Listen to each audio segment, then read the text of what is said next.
His helmet looked like it'd been dragged for miles behind a pickup truck. You know, just power, man. Just roughhousing you. Just the toughest SOB that ever came down the pike.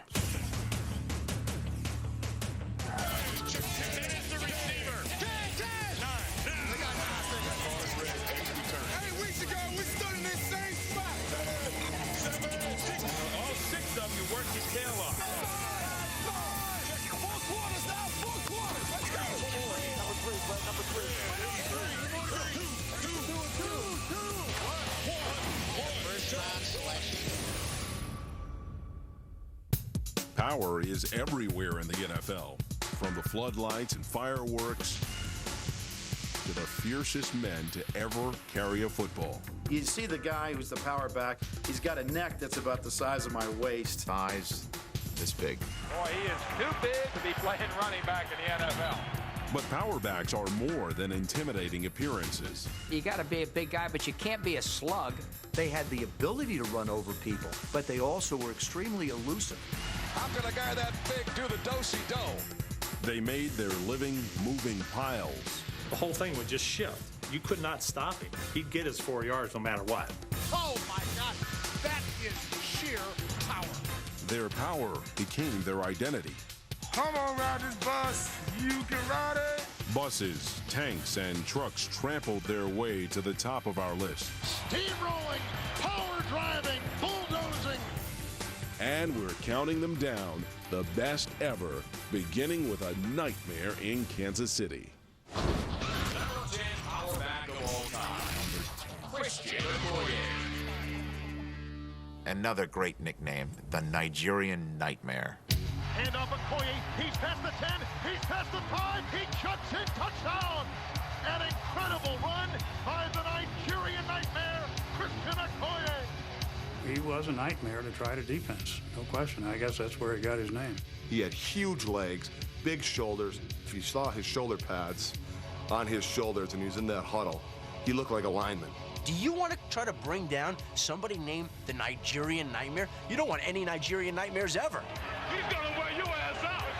He's gonna wear your ass out, baby. Not only would he run you over, but he'd run by you.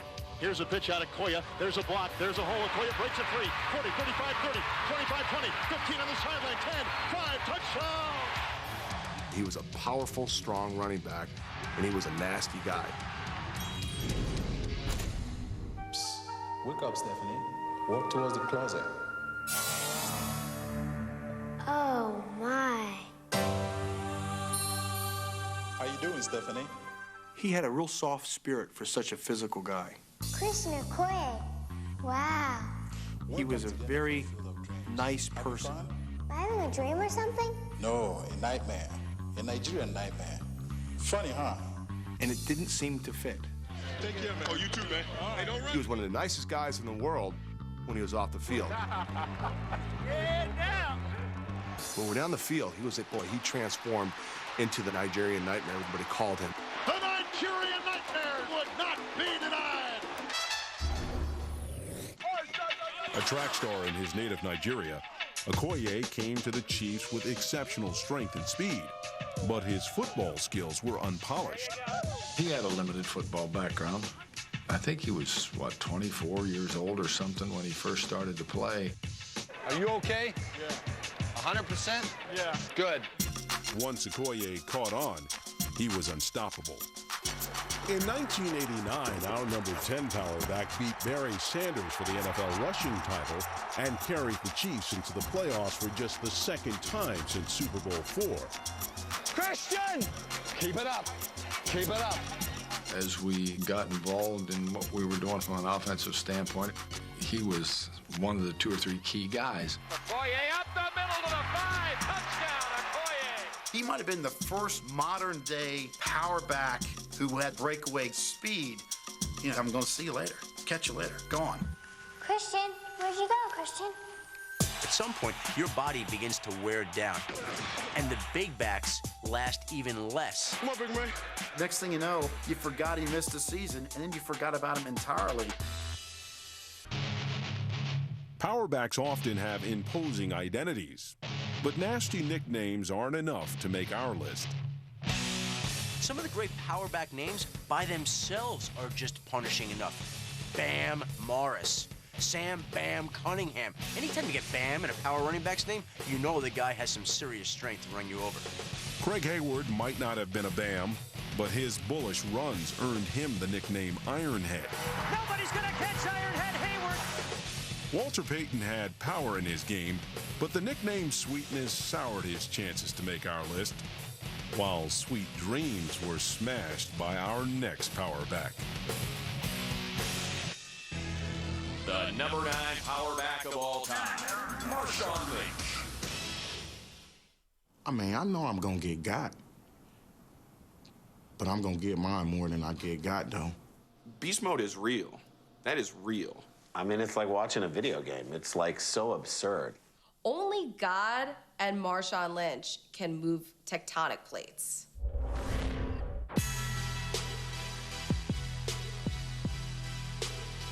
It's like watching a bulldozer.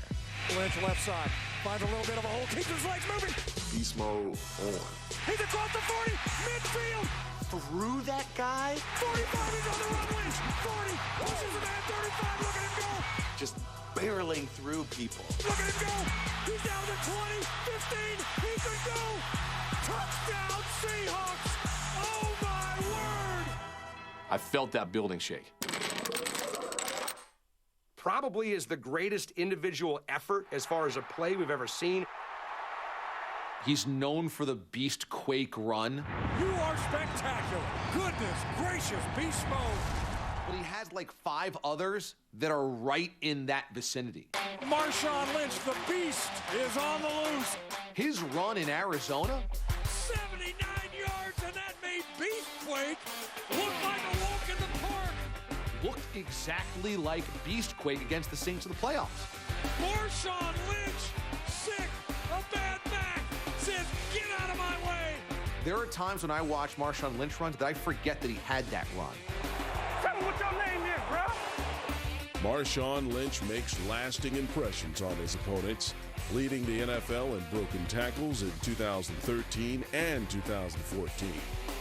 I forgot that he punished 12 different Giants linebackers. Bounced off him as if he were a Nerf ball. Like the whole team can be on him, and you're just not bringing him down. Beast mode barrels over, runs around, and knocks down Giants defenders. He's a really hard man to bring down, and he moves people. He had a run against the Eagles a couple years ago where he went into the pile, and I swear to God, he disappeared. Lynch looks for running room on the right side. Still gets a little pressure. He keeps going, keeps his legs going. He's in the touchdown.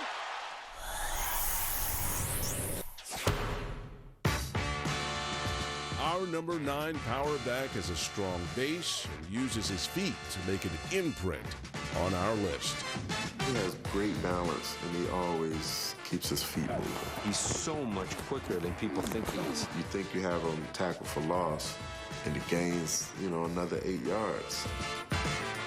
He never quits.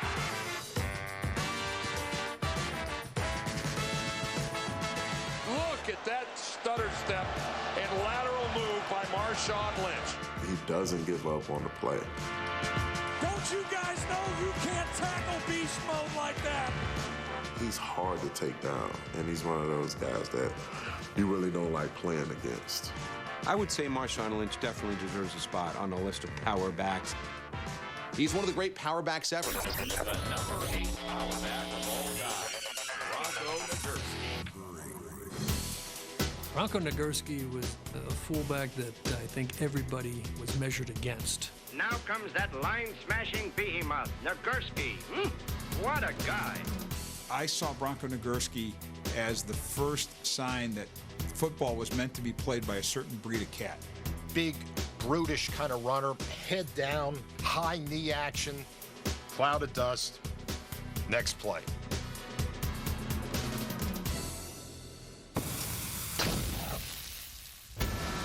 In 1930, Bronislaw Nagurski arrived in Chicago. And when Bears fans saw Nagurski's bruising brand of football, the Bronco was born. No one will ever forget the powerful smashes of number 3 for the Chicago Bears, Bronco Nagurski. I mean, just the name itself spoke of a guy who was gritty and tough in that leather-helmeted era of football. All you have to know is there was a Bronco Nagurski, and for a long time he was the National Football League. The Monsters of the Midway, the Bears were called, and Bronco was the toughest of them all. For 7 years, Bronco lived up to his brawny billing on the field. But off it, he simply couldn't overpower Papa Bear. Bronco Nagurski left pro football literally over a contract squabble with George House. Those were tough years in Depression days, and nobody had too much money to throw around. Short on cash, but big on bulk, our number 8 power back turned to throwing around grown men to boost his income. He'd begun to develop a very successful wrestling career. He could make more money wrestling than he could as a professional football player. With his wrestling career on the rise, a return to the gridiron appeared unlikely until... Bronco was brought back in 1943. It was during World War II. There was a manpower shortage in the league. Able-bodied men were going off to fight the war. Nagurski was past his prime as a runner, so George Halas had our number 8 power back help out elsewhere. But Bronco's legend had one final scene. That was the romantic ending to Bronco's career that's mentioned by Anthony Hopkins in the movie. At the end of the 43 season, the Bears trailed in a must-win game. Nagurski returned to the backfield. It was a Hollywood script in the making. Bears ball. Nagurski has it. They put Bronco in the game in the fourth quarter. It goes back to Nagurski. And Bronco takes him down the field. They hand him the ball, he gets 5 yards. They hand him the ball, he gets 7 yards. And they drive the length of the field. Chicago Bears ball at the goal line and a touchdown by Nagurski. And Bronco scores the winning touchdown. And they go to the championship game and they win. That was their last championship game that Bronco played for. That was his last few games. Power backs are known to display the strength of a one-man army. In the 50s, the Rams had a tank leading the battalion out of their backfield. While Paul Tank Younger was butting heads in the Rams' Bull Elephant backfield, John Henry Johnson was leading a gold rush in San Francisco's $1 million backfield. But both bruisers owed their careers to the most feared back of the late 40s. The number 7 power back of all time, Marion Motley. Marion Motley is the next generation, if you will, of fullbacks. Marion Motley was 6'1", 240 pounds, an enormous man in that time. He was 3 times bigger than everyone else, and you just gave him the ball and let him run. Marion Motley had quite an afternoon busting through the tremendous Yankee line. And people would hang on his legs and hang on his arms, and he'd just keep going. Motley and the Browns kept winning as well, capturing all 4 crowns in the All-American Football Conference. Well, you had a great quarterback in Otto Graham. And when you combine that with somebody who can run inside the way Motley did, I mean, how do you tackle him? While our number 7 power back of all time easily overpowered his opposition, there was an even larger obstacle Marion Motley had to first overcome. There was never any question about Motley's ability to play. The only question was Motley was an African American at a time when African Americans weren't playing. When he first came to the league, white players would step on his hand and spin around, and the referee would stand right there and look at it and never said nothing. I see people kick him in his face after a play has long been over. He had to take that and get up and run again. He never fought back. He never talked back. He said, I always got my revenge on the next play. Marion Motley coming out on a trap, tally to marker to wind up the scoring for this day. Motley's efforts as a pioneer paid off. Blacks began to gain acceptance throughout the league, but Marion wasn't finished leaving his mark. Motley is really credited with sort of creating the draw play. The draw play was partially an accident. I went back to the pass and was all fouled up. And he sort of stumbled, and he handed the ball to Marion Motley, who was setting up the block. And the next thing you know, I got the ball. and Marion took the ball and made a big gain. And I took off. Motley was past the line of scrimmage in a flash. And Paul Brown saw this and decided that might be a good play. It was a mistake, and it turned into something else. The Browns joined the NFL in 1950, with Motley's best years and old roster number behind him. But his 8-year career in Cleveland was viewed by some as even greater than that of the team's future power back, Jim Brown. Marion Motley, who was my first real hero in 1969, I called him the best player I'd ever seen. Big Marion Motley had a great day. Motley's bruising brand of football reminds some of the next player on our list. I would compare Marion Motley to Jerome Bettis. The number 6 power back of all time, Jerome Bettis. Before the boss was blowing his horn with the Steelers, Jerome Bettis was running his mouth with the Rams. This is my house! My house! Touchdown for Jerome Bettis. He came in like gangbusters. You know, he was called the battering ram. We went out to play him in his rookie year, and we couldn't get him on the ground. Bettis up the middle. Jerome breaks a tackle at the 25-20. He could go all the way. Jerome Bettis like lightning into the end zone. That's the way to run. That's the way to run. Bettis joined Bill Cowher and the Steelers in 1996, and Pittsburgh immediately embraced their new power back. Jerome Bettis epitomizes Pittsburgh. The fans of Pittsburgh really have embraced his style of play. People in Pittsburgh want the Steelers to play power football. They feel it personifies the town. People love him. He just fit this town, this franchise, like a glove.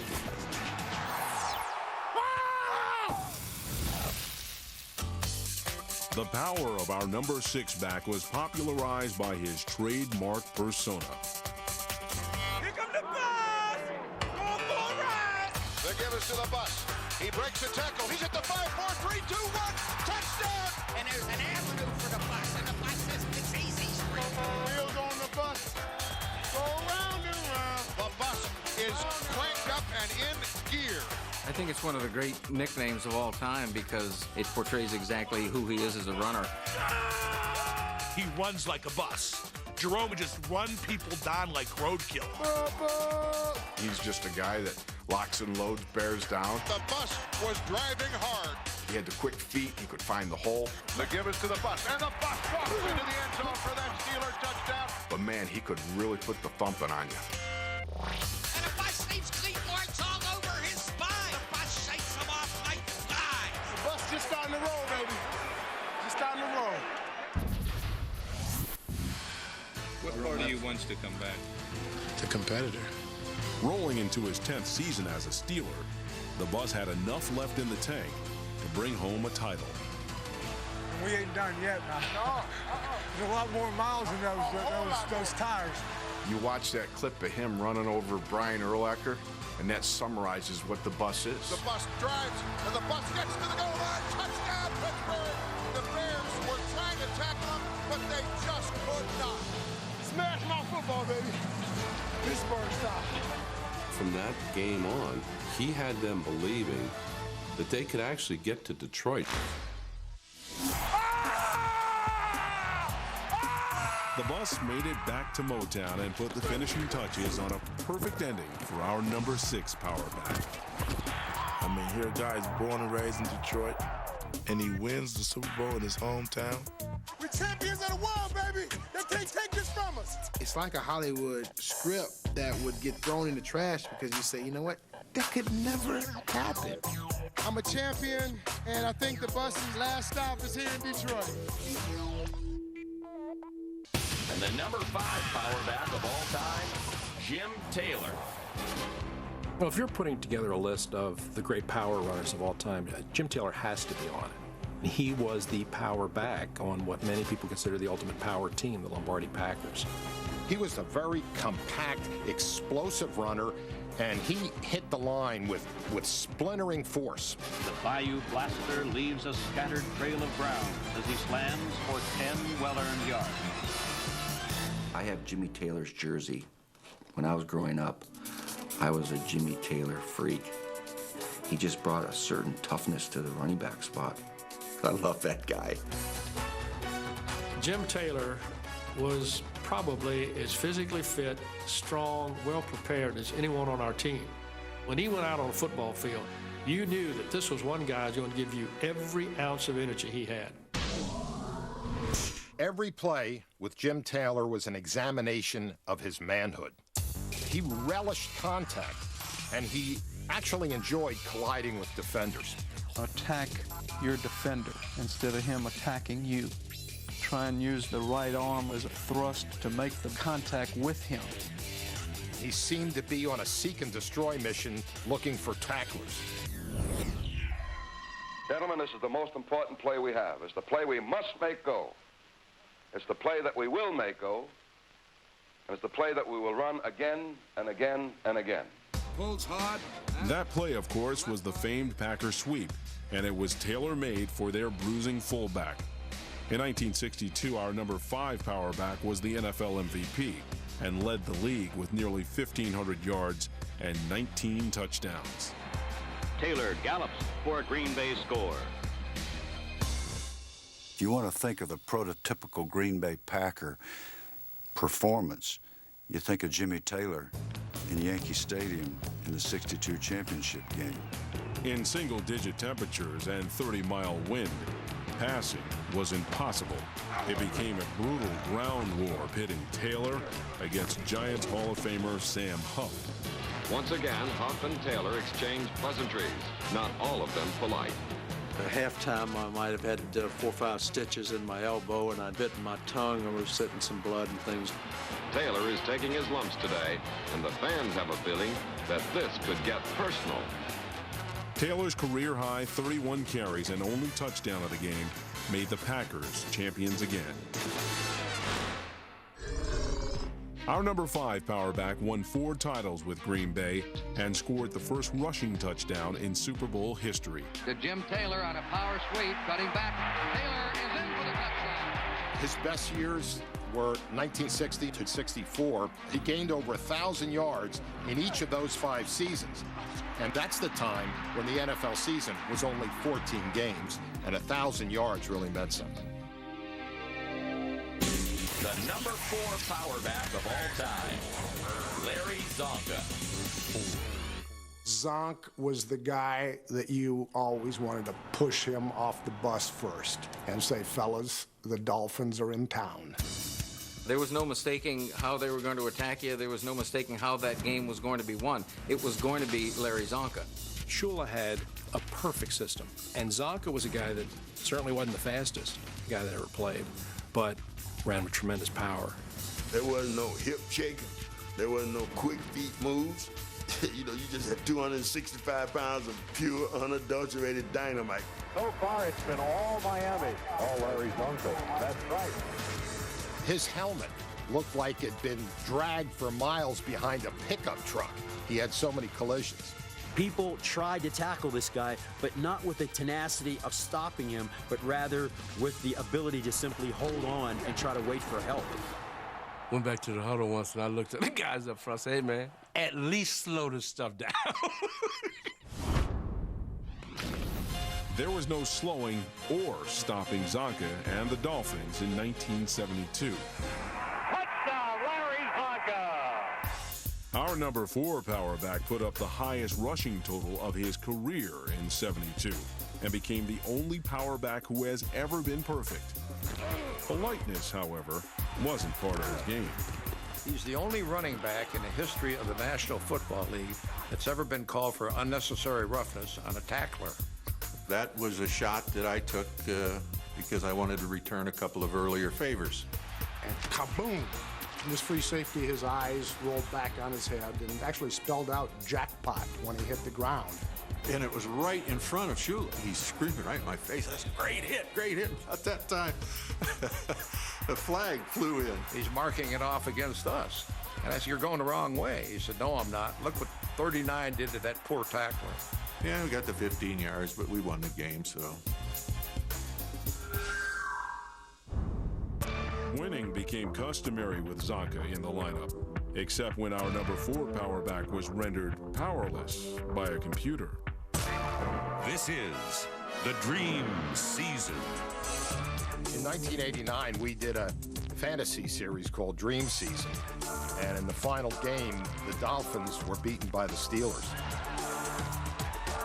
I think it was the ability of the Steelers defense to respond to moments of crisis that won this game. Even though it was a total fabrication, it really was a very sore subject. I haven't forgotten, Steve. I'm still looking for you. Go ahead. I think it was tongue-in-cheek, but I'm not sure. If I live to be 75, I'm gonna look up your boy Steve. I'm gonna kick his ass. He got very upset with me and refused to do any interviews with NFL Films for 10 years. And it all happened in a dream season.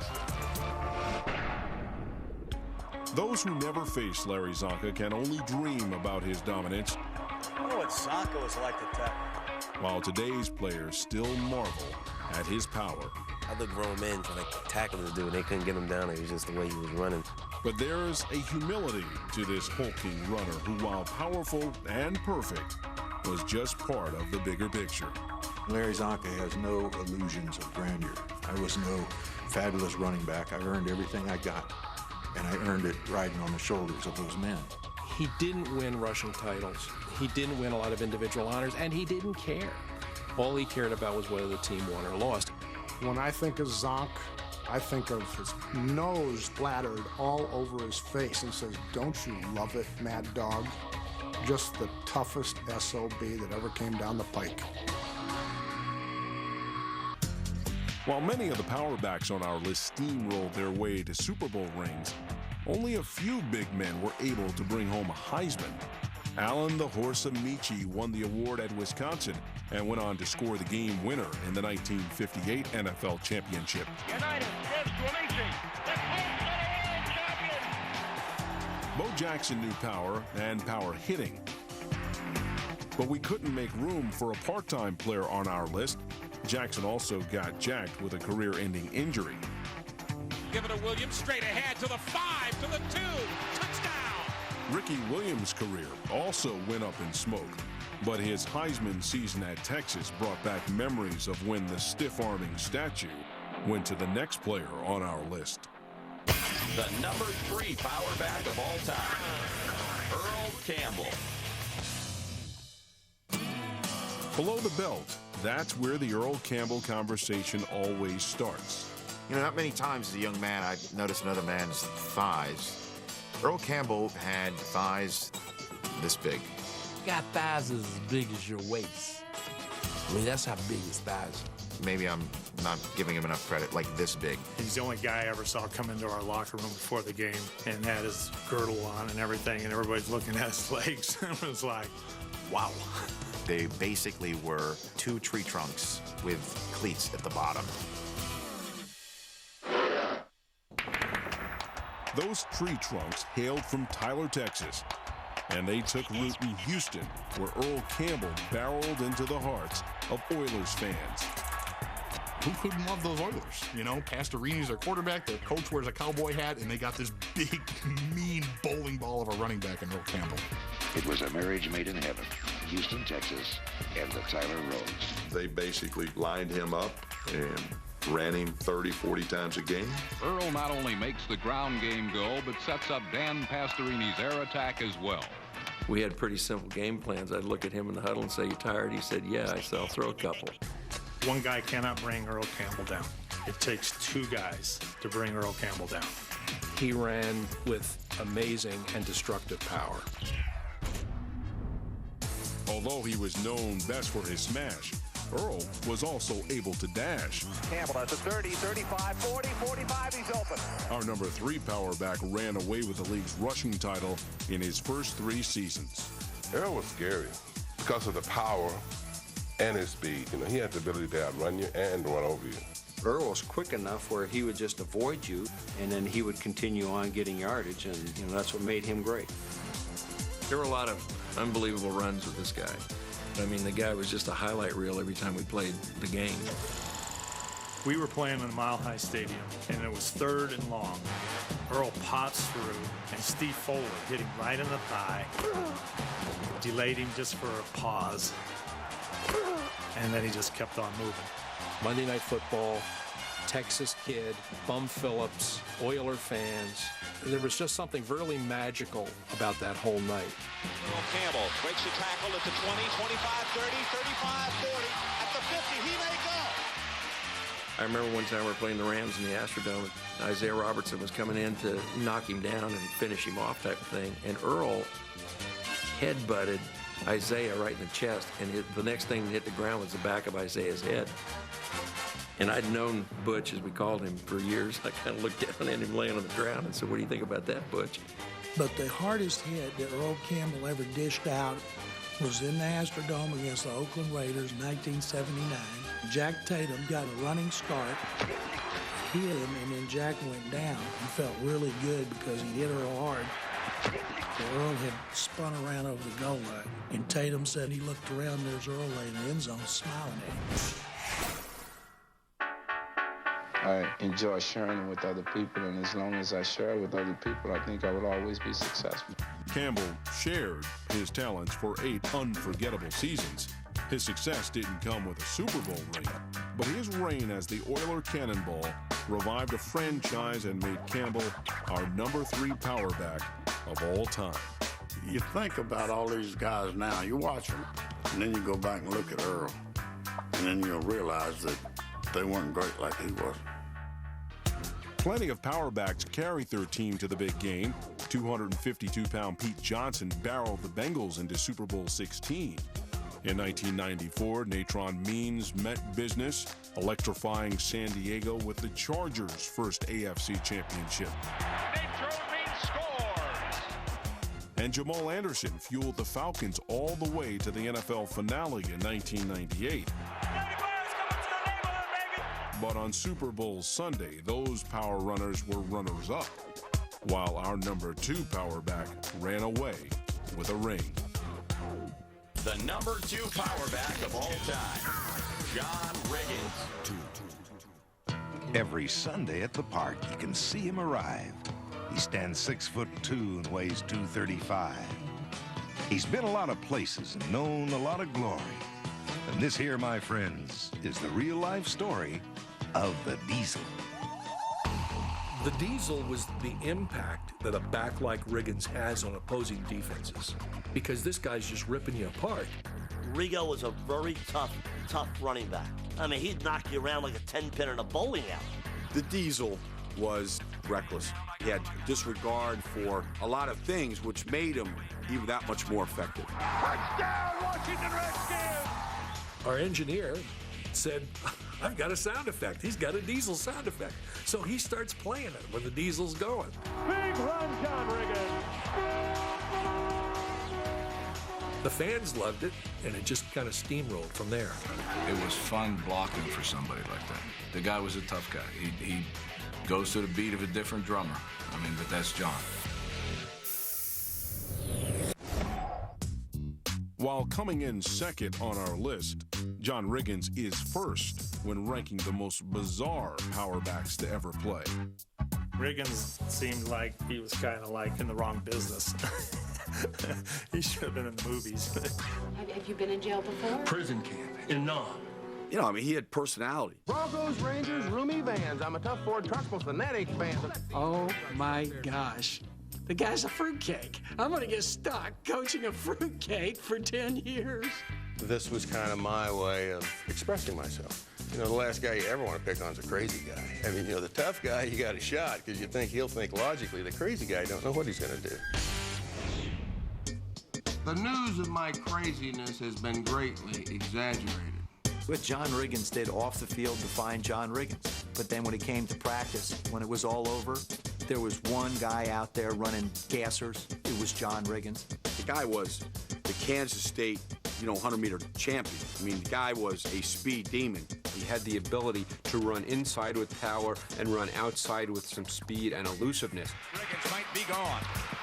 Riggins is gone. Realizing his rare talents, Gibbs wrote the Redskins' game plan around Riggins, and the offense erupted. John Riggins, 66 yards, and a Redskin touchdown. Riggins relished his new Redskins role. In 1982, the Diesel was the driving force in Washington, and he knew it. Riggins went into Joe Gibbs and said, give me the ball. That's all I'm going to say. Just give me the ball. Everything's going to be all right. Our number 2 power back got the ball and ran roughshod throughout the playoffs. Oh, John Riggins, the Diesel getting warm. He's taking it to him, isn't he? The Diesel's definitive run came in Super Bowl 17. Here comes the Diesel. Here comes the Diesel. There's the snap, hand to Riggins. Good hold. He's got the first down to the 40. He's gone. The 35, the 30. He's gone. Touchdown, Washington Redskins. At 33 years old, Riggins ran his way to a Super Bowl ring while not losing a step. Generally, big power backs don't last long, and yet Riggins seemed to get better as he got older. Riggins led the league in touchdowns twice after his Super Bowl title before finally calling it quits after 14 seasons. A Hall of Famer in Canton and a legend in the nation's capital, John Riggins is our number 2 power back of all time. And if it wasn't for John Riggins, I wouldn't be a part of a world championship football team. He was incredible. And the number 1 power back of all time, Jim Brown. Jim, were you the greatest? Taking everything into consideration, I have to be number 1. Jim Brown was a 3-time MVP. He led the league in rushing in 8 of his 9 seasons. You know, talk about running backs in the history of the National Football League. There's only one number 1, and there is no number 2. It's Jimmy Brown. Brown is the only player in NFL history to average over 5 yards per carry and 100 yards per game. Jim Brown, the greatest running back that has ever breathed. I think that Jim Brown is the greatest football player that's ever played, regardless of era, regardless of position. Adjectives and superlatives were strewn in Brown's wake like empty-handed tacklers. He was not a beautiful runner, but a power runner. Yet in the end, his power was beautiful to watch. The power. He had power. You ain't see nobody knock him down. Look at the film. Jim Brown drives straight ahead into a wall of humanity, shakes loose, and is off on another long run. You don't see nobody knock him back. You see him go in the stacks and he come out. You see him do all the things that you're still wondering. How the heck did he do that? If a 185-pound cornerback is going to make me go out of bounds, I'm going to be building up his ego. I'm going to try to drop a forearm into his chest, and sometimes when you do that, miracles happen. Jimmy just explodes into the open. He's a big man, but he can move like lightning. Jim Brown was a freak because he never missed a game. I think that says all you need to know about his toughness.